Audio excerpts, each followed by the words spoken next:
जी वॾी महिरबानी जो तव्हां काइनात जी अज़ीम हस्ती मोहसिन इस्लाम हज़रत ख़दीजतुल कुबरा ते ॻाल्हाइण लाइ मौक़ो ॾिनो आहे। हक़ीक़त में जेकॾहिं उन्हनि खे थोरो ॿिनि लफ़्ज़नि में थोरो तमहीदी चवां त हज़रत मोहम्मद मुस्तफ़ा सल्लल्लाहु अलैहि वसल्लम खे पालियो हज़रत अबू तालिब, पर इस्लाम खे पालियो हज़रत ख़दीजतुल कुबरा। सुभान अल्लाह, सुभान अल्लाह, सुभान अल्लाह। तव्हां चयो त दौलत, असल में उन दौलत जी जेका अहमियत ऐं अज़मत आहे उन जे लाइ आउं जेकॾहिं चवां त ख़ुदावंद आलम कलाम मजीद में हज़रत ख़दीजतुल कुबरा जी दौलत खे पंहिंजी दौलत चयो आहे। इहा तमामु वॾी ॻाल्हि आहे। बिल्कुलु बिल्कुलु जो कलाम मजीद जी आयत आहे, अलम यजिदक यतीमन फ़आवा, उन खां पोइ वजिदक आला फ़अगना, मूं जॾहिं तोखे यतीम ॾिठो त मूं तुंहिंजी परवरिश कई। ख़ालिक़ काइनात चवे थो त मूं तोखे यतीम ॾिठो त मूं तुंहिंजी परवरिश कई। उहा परवरिश हज़रत अबू तालिब कई, माना ख़ुदावंद आलम अबू तालिब जे अमल खे ख़ुदा पंहिंजो अमल पियो चवे, हज़रत अबू तालिब जे अमल खे।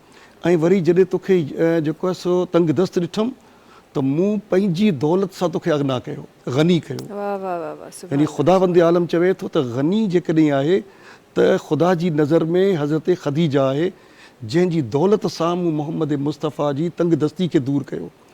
तव्हां ॾिसो हिन वक़्तु केर बि कोन थो चई सघे त मूं वटि हिकिड़ो 100 रुपए जो नोट बि आहे त 100% जेको आहे सो पाक आहे या हलाल आहे। जेकॾहिं हलाल बि आहे त उन में ॿियनि जा हक़ आहिनि जेके रहिजी था सघनि, पाक न आहे। मगर हज़रत ख़दीजा जी सभु मिल्कियत उनखे ख़ुदावंद आलम जॾहिं त अञा ऐलान नबूअत बि कोन थियो हो, उन वक़्त में उहो नबी सरवर काइनात जी जेको सो छा यानी की उन वक़्त में हिकिड़ो हिसो बणिजण पई वई, त चवे थो त मूं पंहिंजी मिल्कियत सां, माना हज़रत ख़दीजतुल कुबरा जी जेका मिल्कियत आहे उहा अहिड़ी पाको पाकीज़ा आहे, जीअं तव्हां सवेर जुमिलो चयो ताहिरा, त अहिड़ी आहे जॾहिं अञा इस्लाम जो ऐलान नबूअत कोन थियो आहे त सैयदा ख़दीजतुल कुबरा जेका आहे सलामुल्लाह अलैहा, ऐं उनखे सलामुल्लाह अलैहा चवंदुसि, त उहा जेका आहे सा उनजी दौलत पाक आहे। ऐं उन दौलत सां जेका हुन जंहिं नमूने सां इस्लाम जी ख़िदमत कई, ॾिसो उनखां पोइ त काफ़ी मुस्लमान अची विया, दौलतमंद अची विया, उन्हनि मदद कई, पर उन ज़माने में जॾहिं जेके मुस्लमान ग़रीब हुआ, मिसकीन हुआ, सरवर काइनात जे तबलीग ते मुस्लमान थींदा हुआ, त उन वक़्त में जेके मुशरिक हुआ उन्हनि खे जेको सो तंग कंदा हुआ, उन ते जेको सबो शितम कंदा हुआ, उन ते मुसीबतूं आणींदा हुआ, त उन वक़्त में हज़रत ख़दीजतुल कुबरा हिकिड़े ॾींहुं ॾिठो त सरवर काइनात ग़मनाक आहे, त चई त छो? चई त बिलाल ते हेॾो तशदुद थियो आहे ऐं ॿिया जेके मुस्लमान थियनि पिया उन ते हेॾो तशदुद पियो थिए ऐं आउं जेको सो उन्हनि जी मदद करे कोन थो सघां। ऐं हीअ जेके बि आहिनि सभु कर्ज़ी आहिनि।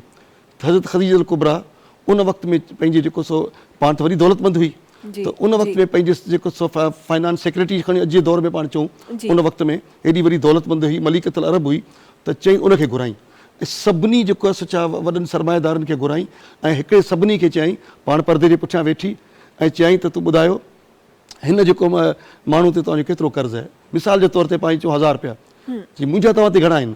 चई 2000 रुपया। चई मूं पंहिंजे कर्ज़ तां लीक ॾिनी, हिन खे आज़ादु करियो। उन ज़माने में उन्हनि खे ईअं आज़ादु करणु, इहो हज़रत ख़दीजतुल कुबरा जो कमाल आहे।